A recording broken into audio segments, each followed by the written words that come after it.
श्री गणेशाय नमः। श्री हरि श्रीमद् देवी भागवत।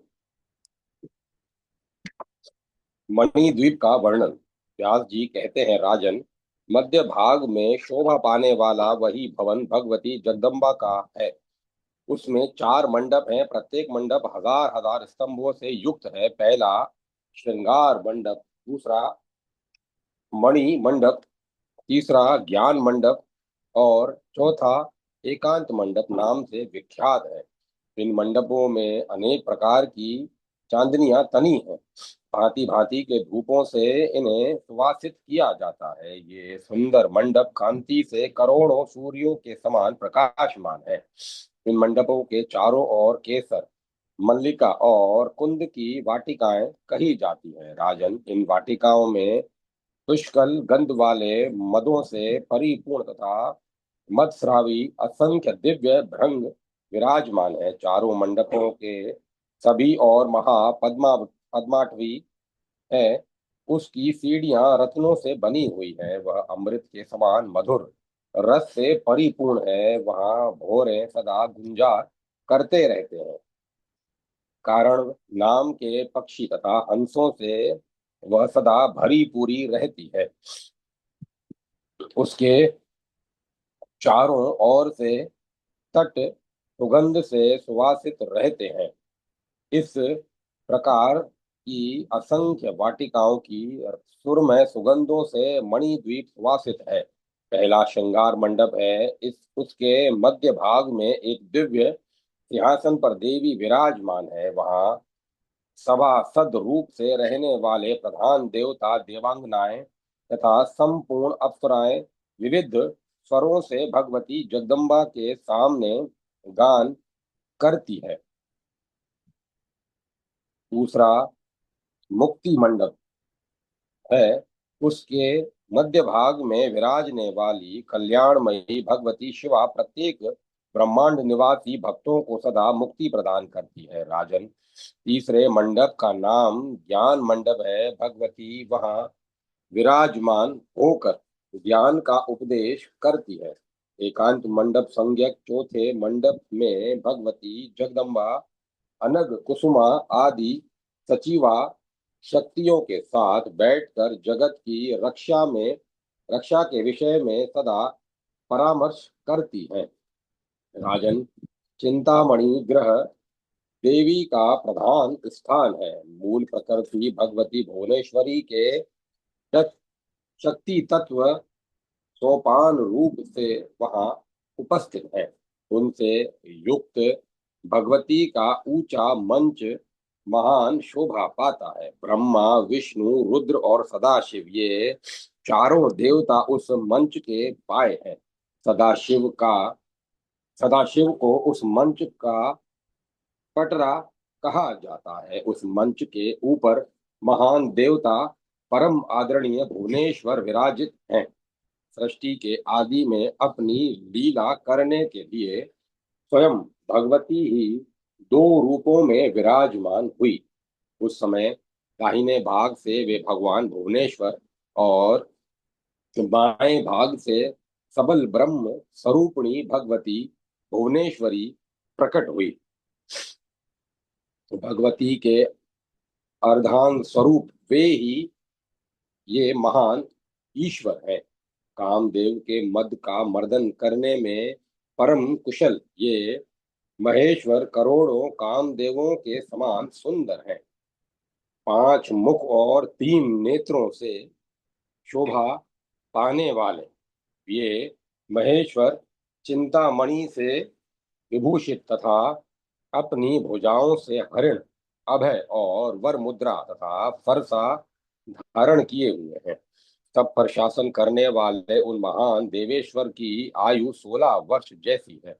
वे करोड़ों सूर्यों के समान प्रकाशमान हैं। शीतल ऐसे हैं मानो करोड़ों चंद्रमा हो। शुद्ध स्फटिक मणि के समान देदीप्यमान है।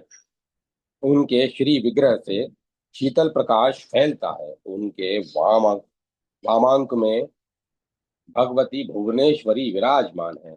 9 प्रकार के रत्नों से बनी हुई दिव्य करधनी भगवती के कटी भाग की छवि बढ़ा रही है। संतप्त स्वर्ण और वैदुर्य मणि से संपन्न बाजूबंद देवी की भुजाओं को सुशोभित किए हुए है, जिसमें स्वर्ण के समान चमक है तथा जिसकी आकृति श्री चक्र जैसी है। ऐसा छतरी वाला कर्णशूल भगवती भुवनेश्वरी के मुख कमल को मनोहर बना रहा है। देवी के ललाट की कांति के वैभव ने अर्धचंद्रमा की शोभा को तुच्छ बना दिया है। बिंबा फल को तिरस्कृत करने वाले लाल होठों और मनोहर दांतों से देवी परम सुशोभित है। कुमकुम और कस्तूरी के सुंदर तिलक से उनका मुखमंडल असीम शोभा पा रहा है। वे चंद्रमा और सूर्य जैसी आकृति वाली रत्न निर्मित दिव्य चूड़ामणि मस्तक पर धारण किए हुए हैं। उदयकालीन शुक्र तारा के समान स्वच्छ नासिका भूषण उनके प्रकाश में परम साधन बना हुआ है।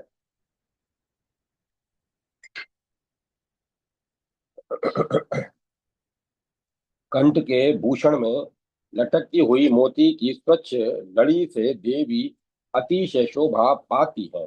चंदन के पंख, कर्पूर और कुमकुम से उन्होंने रत्नों को अलंकृत कर रखा है। विचित्र प्रकार के अद्भुत उनके कंधे शंख के समान सुंदर जान पड़ते हैं। अनार के दानों के सदृश स्वच्छ दांतों की पंक्ति से वे महान शोभा पाती है। मस्तक पर अमूल्य रत्नों का मुकुट धारण करने से वे अत्यंत सुशोभित हो रही हैं। देवी के मुख कमल पर अलकावली छाई है और उस पर मत वाले भ्रमर मंडरा रहे हैं। कलंक की कालीमा से रहित चंद्रमा की भांति उनका स्वच्छ मुखमंडल है। गंगा के जल तरंग जैसी सुंदर नाभि से वे शोभा पाती हैं। मणियों से जड़ित मुद्रिका उनकी अंगुली को सुशोभित किए हुए हैं। कमल दल की आकृति धारण करने वाली देवी नेत्रों से वे अतिशय मनोहर जान पड़ती हैं।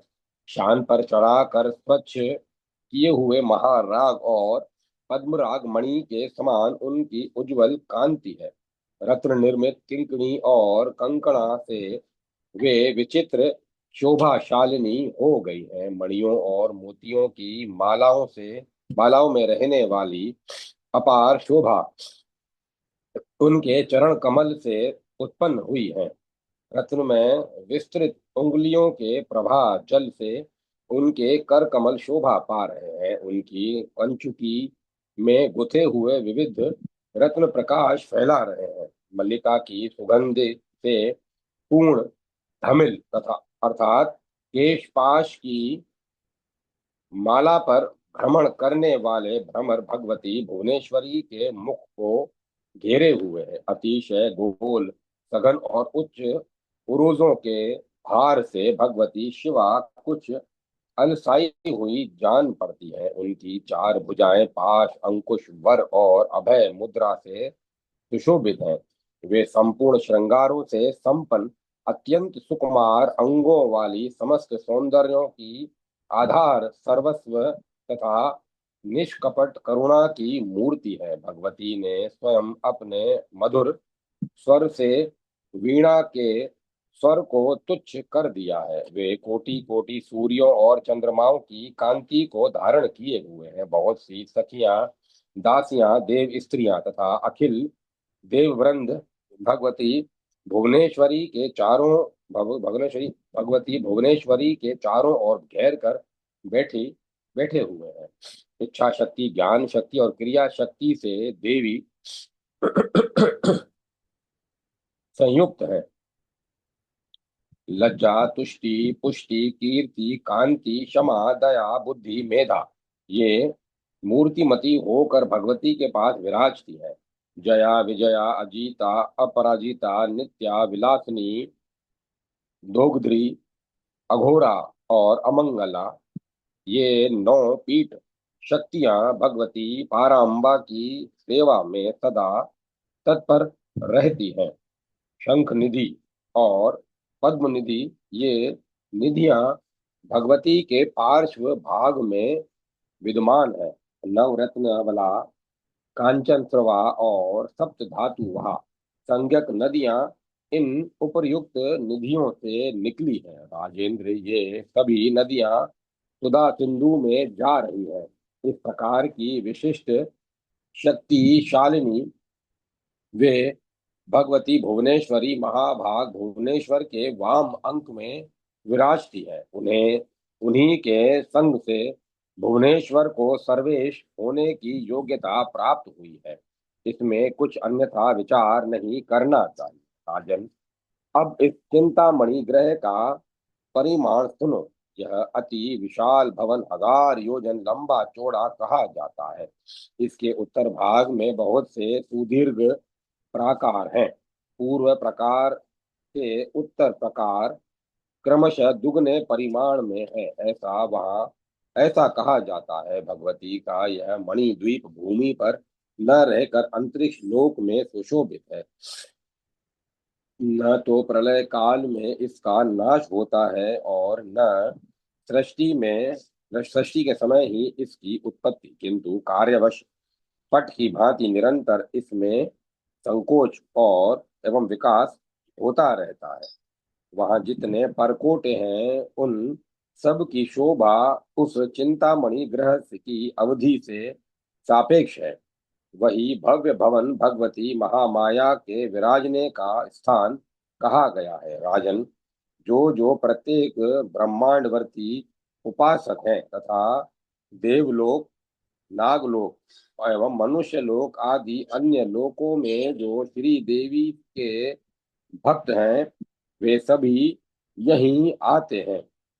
जो देवी के क्षेत्र में रहकर उनकी उपासना में तत्पर रहते हुए प्राण त्यागते हैं, वे सब वही वहीं जाते हैं जहाँ देवी महोत्सवा विराजती है।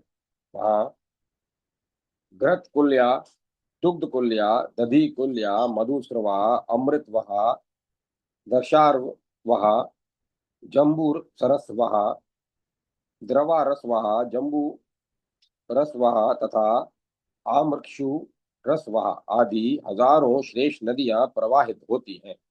वहाँ मनोरथ रूपी फल वाले बहुत से वृक्ष, बावलियां तथा कूप भी है। वे सभी यथेष्ट पान करने योग्य फल आदि प्रदान करते हैं। उनमें किंचन मात्र भी कमी नहीं है। मणिद्वीप के रोम से किसी का शरीर क्षीण नहीं होता है। कभी भी बुढ़ापा अपना प्रभाव नहीं डाल सकता। वह दिव्य स्थान चिंता, मात्सर्य, काम और क्रोध से रहित है। वहां रहने वाले सभी युवा अवस्था से संपन्न, स्त्री युक्त और हजारों सूर्यों के समान तेजस्वी बने रहते हैं। वहां स्थित होकर भगवती श्री भुवनेश्वरी की सतत उपासना करने वाले व्यक्तियों में कितने सालोक्य मुक्ति और कितने सामीप्य मुक्ति प्राप्त कर चुके हैं।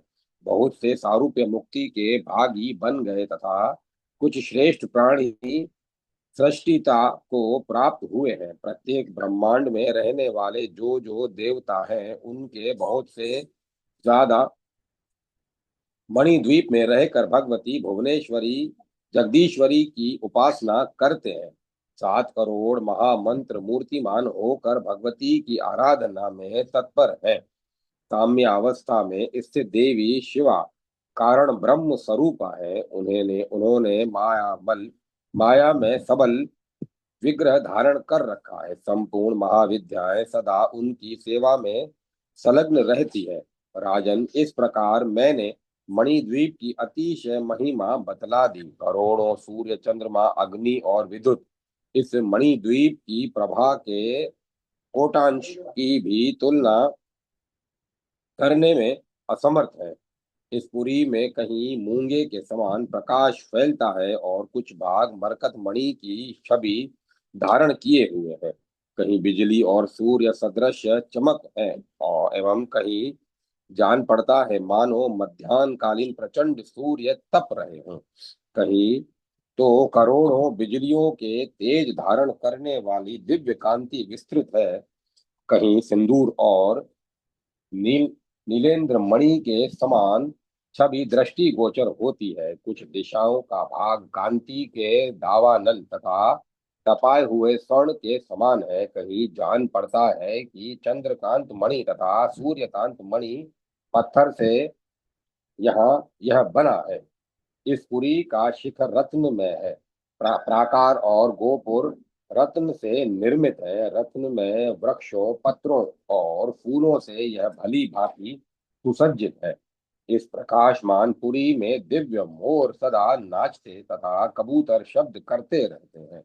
कोकिलों कोकिलों की काकली और सुग्गों की मीठी वाणी इस पुरी को मुखरित किए हुए है किए रहती है। सुरमय एवं रमणीय जल वाले लाखों सरोवरों से यह आवृत है। मणिद्वीप का मध्य भाग खिले हुए रत्नमय कमलों से अनुपम शोभा पाता है। उसके चारों ओर की 100 योजन भूमि उत्तम गंधों से सदा सुवासित रहती है।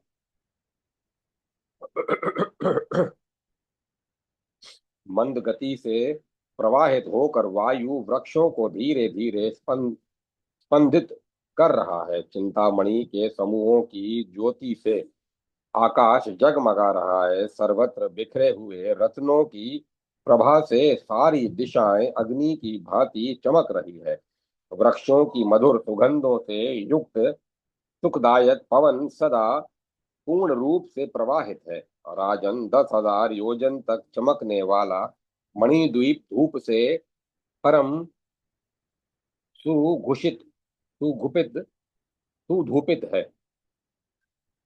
दर्पण युक्त इस मणिद्वीप की दिशाएं रत्न में जालियों के छिद्रों की शोभा धारण करके सबके मन को मुग्ध कर रही है। राजन, संपूर्ण ऐश्वर्यों, श्रृंगारों, सर्व ज्ञाताओं, तेजों, पराक्रमों, उत्तम गुणों और दयाओं की इस मणिद्वीपुरी में ही समाप्ति हो जाती है।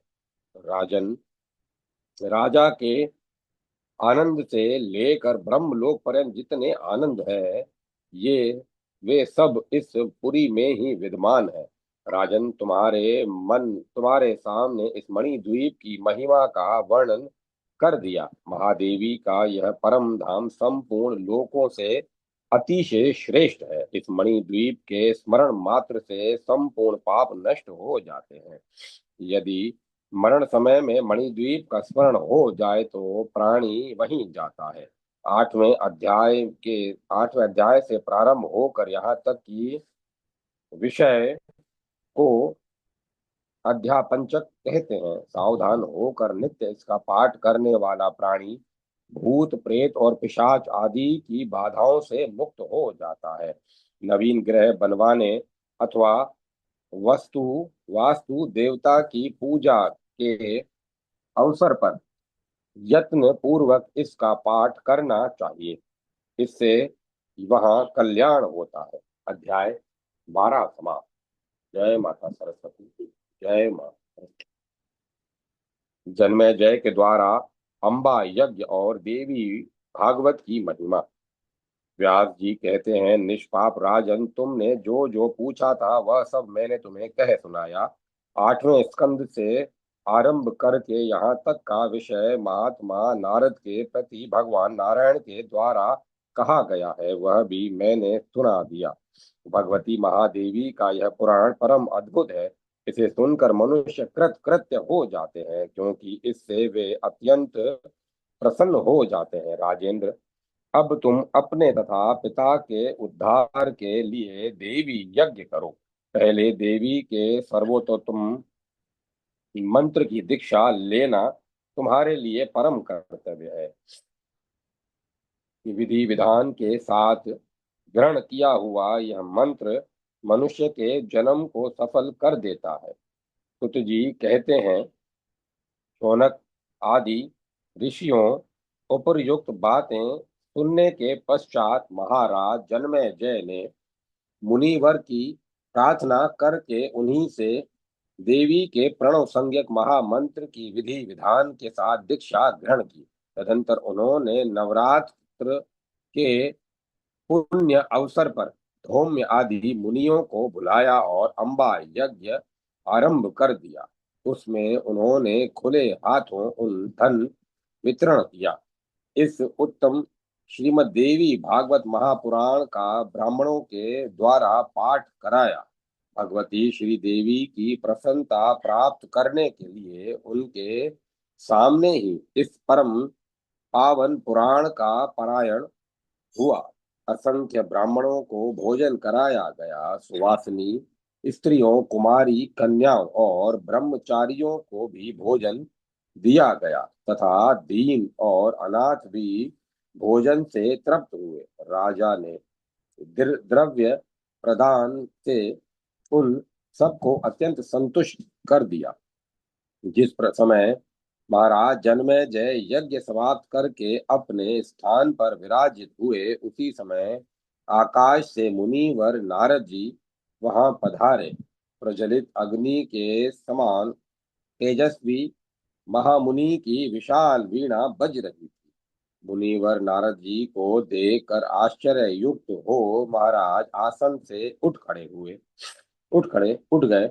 उन्होंने आसन आदि उपचारों से मुनि की पूजा की। तत्पश्चात वे कुशल प्रश्न करके पधारने का कारण पूछने लगे। राजा ने पूछा, भगवान, आप कहाँ से पधार रहे हैं? आपके लिए मैं क्या करूं? आज्ञा देने की कृपा कीजिए भगवान।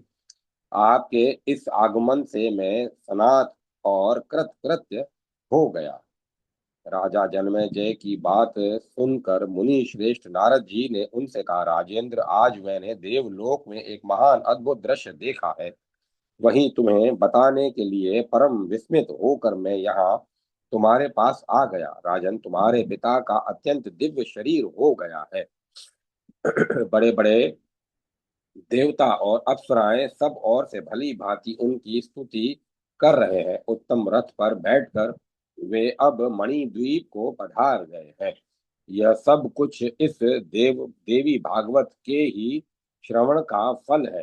तुम्हारे द्वारा देवी यज्ञ संपन्न हुआ है, जिसके फल स्वरूप तुम्हारे पिताजी की परम सद्गति हो गई। अतः तुम धन्य और कृत कार्य हुए। इस तुम्हारे एवं तुम्हारा जीवन सफल हो गया। कुल को सुभूषित करने वाले राजन, तुमने अपने पिता का उद्धार किया है। इससे आज देवलोक में तुम्हारी महान कीर्ति का विस्तार हो रहा है।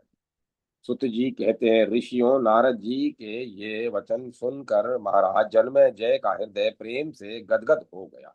वे अद्भ वे अद्भुत कर्मा व्यास जी के चरण कमलों पर पड़ गए। उन्होंने कहा, भगवान, आपकी कृपा से ही मुझे इस कार्य में सफलता प्राप्त हुई है। महामुने, नमस्कार के अतिरिक्त मैं आपके लिए कर ही क्या सकता हूँ? मुझे इसी प्रकार आपको मुझ पर सदा ही कृपा भाव बनाए रखना चाहिए। राजा के इस कथन को सुनकर व्यास जी ने आशीर्वचनों से उनका अभिनंदन किया।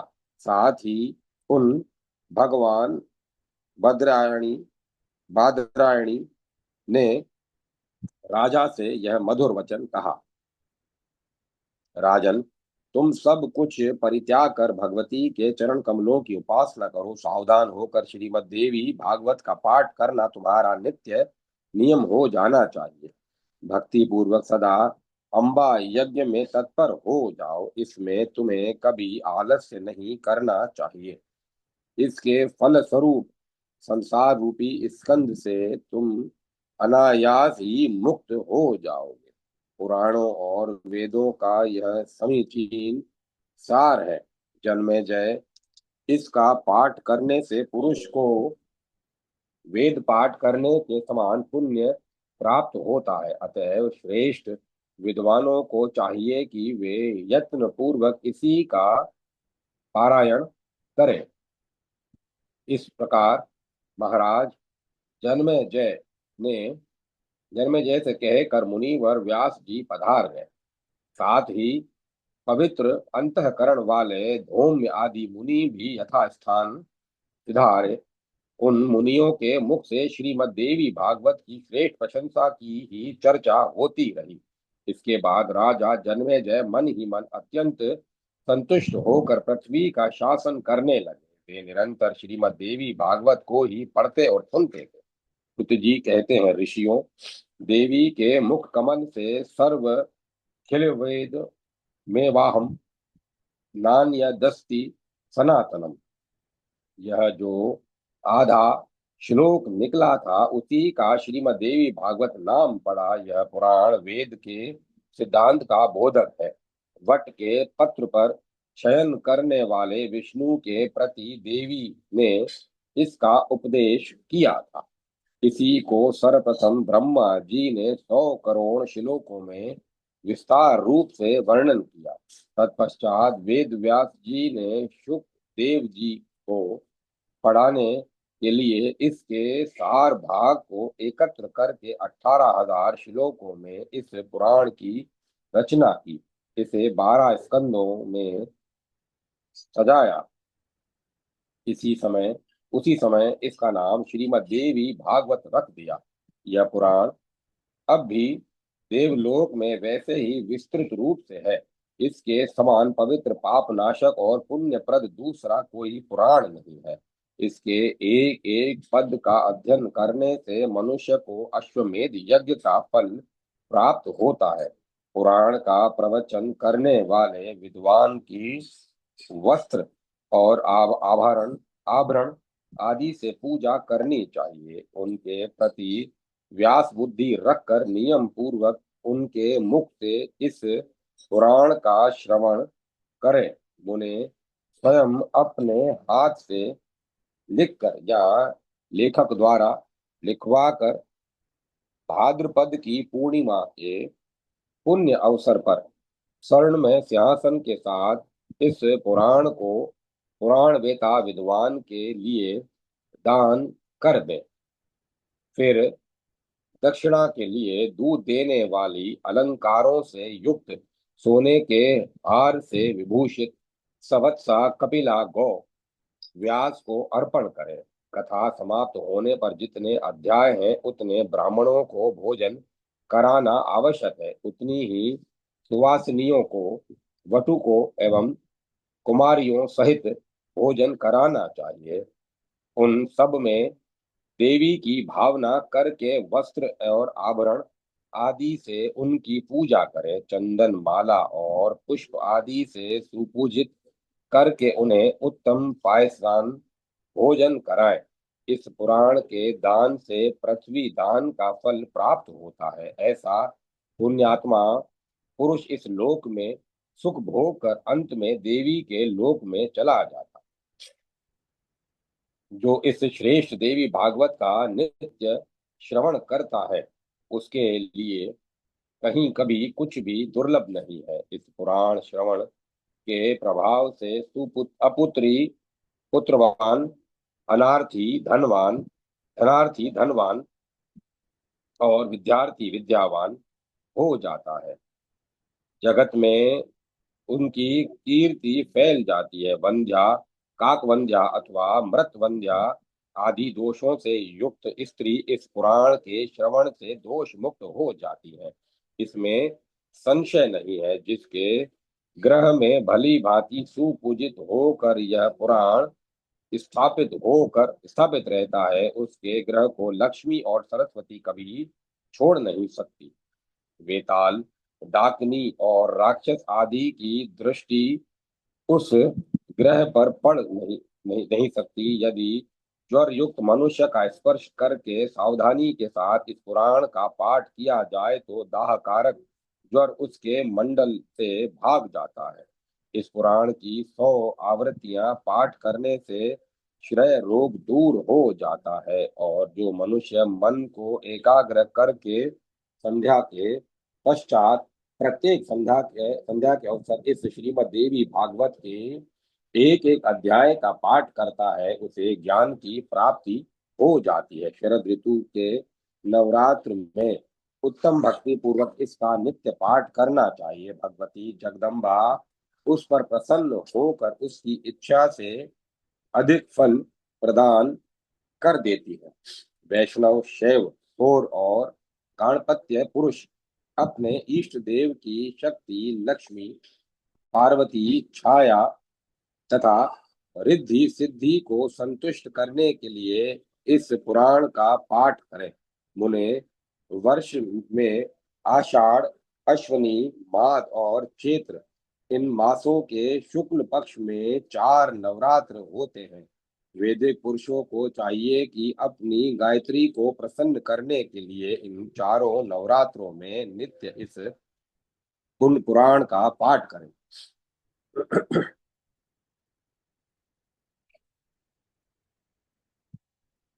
इस पुराण में कहीं किसी का विरोध वचन नहीं है। इसमें सबकी उपासना का विषय आया है, क्योंकि भगवती जगदम्बा शक्ति रूप से सभी के भीतर सदा विराजमान है। इस उस देवी मई शक्ति को संतुष्ट करने के लिए द्विज को नित्य इसका पारायण करना चाहिए। स्त्री और शूद्र को ब्राह्मण के मुख से नित्य इसका श्रवण करना चाहिए। यही उसकी मर्यादा है। मैं तुम्हें वस्तुतः सार बात बतला रहा हूँ द्विजवरों। यह श्रीमद् देवी भागवत नामक महापुराण परम पवित्र एवं वेदों का सारभूत है। इसके पढ़ने तथा सुनने पर पुरुष वेद पाठी के समान फल के भागी होते हैं, यह निश्चित है। जो भगवती सच्चिदानंद स्वरूपिणी है, वे ही भगवती गायत्री के नाम से विख्यात है। उन ह्रीममयी जगदम्बा को मैं प्रणाम करता हूँ। वे हमारी बुद्धि को सत्प्रेरणा प्रदान करने की कृपा करें। नैमिषारण्य में निवास करने वाले तपोधन मुनियों ने पुराण वेत्ता परम श्रेष्ठ सुत जी का यह कथन सुनकर बड़े समारोह के साथ उनका सम्मान किया। सबका हृदय प्रसन्नता से खिल उठा था। भगवती जगदम्बा के चरण कमलों की उपासना करके इस पुराण के प्रभाव से उनकी सारी लौकिक आशंकाएं शांत हो गई। मुनियों को कथा सुनाने में सुत जी ने जो परिश्रम किया था, उसे क्षमा करने के लिए उन्होंने बार बार उनसे प्रार्थना की। उन्होंने कहा, तात, इस संसार रूपी समुद्र को पार करने में हमारे लिए आप ही नौका हुए हैं।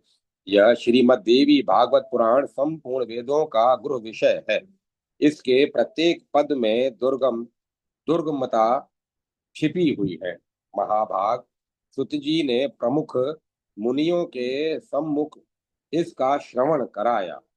उस समय मुनियों का समाज हाथ जोड़कर सुत जी के सामने उपस्थित था। मुनियों ने आशीर्वचनों द्वारा उनके अभ्युदय की चेष्टा की।